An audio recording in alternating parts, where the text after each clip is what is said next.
playing favorites? The Local 4 defenders reveal why the Macomb County Sheriff is investigating two high-ranking leaders in Chesterfield Township. And we begin things here at 6 with an alleged shady deal involving the sale of public works vehicles in Macomb County at a price that's raising some eyebrows. That's right, Devin. The two men at the center of the controversy are the township supervisor and its police chief, who's caught on tape trying to stop one of those vehicles from being impounded.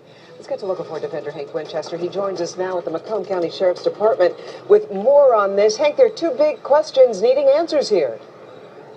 There are, Carmen, and the sheriff is looking at this right now. The questions that need to be answered: why were these vehicles sold, number one? Number two, what happened during this police stop? The sheriff is going to determine whether any of these officials broke the law. But other elected officials we spoke with today and people in Chesterfield Township say this deal doesn't seem right at all. A police chief allegedly crossing the line and caught on tape. If you would just see if they can not impound the guy's truck on this one. A township supervisor putting together a sweet deal. Other elected officials say they were duped. Are you concerned about the possible relationship between the purchaser and the township supervisor? I am very concerned about that. Do you feel like you had all the information before voting?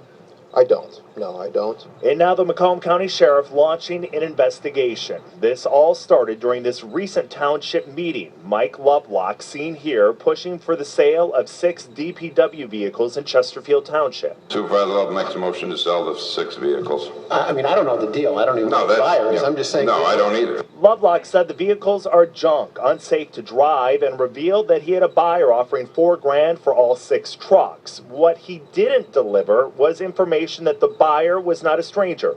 Instead, someone the police chief later referred to as Lovelocks Son-in-law. Days after the sale, one of the trucks that was called a piece of junk, unsafe to drive, was spotted by police. The driver was speeding.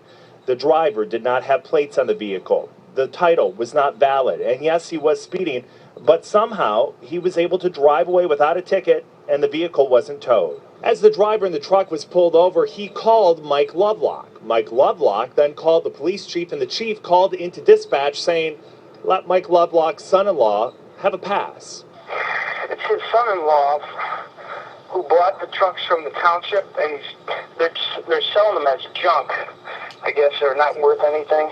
Yeah, but they still have to have a date and the mileage. All right. I'll have Mike make sure that that's taken care of.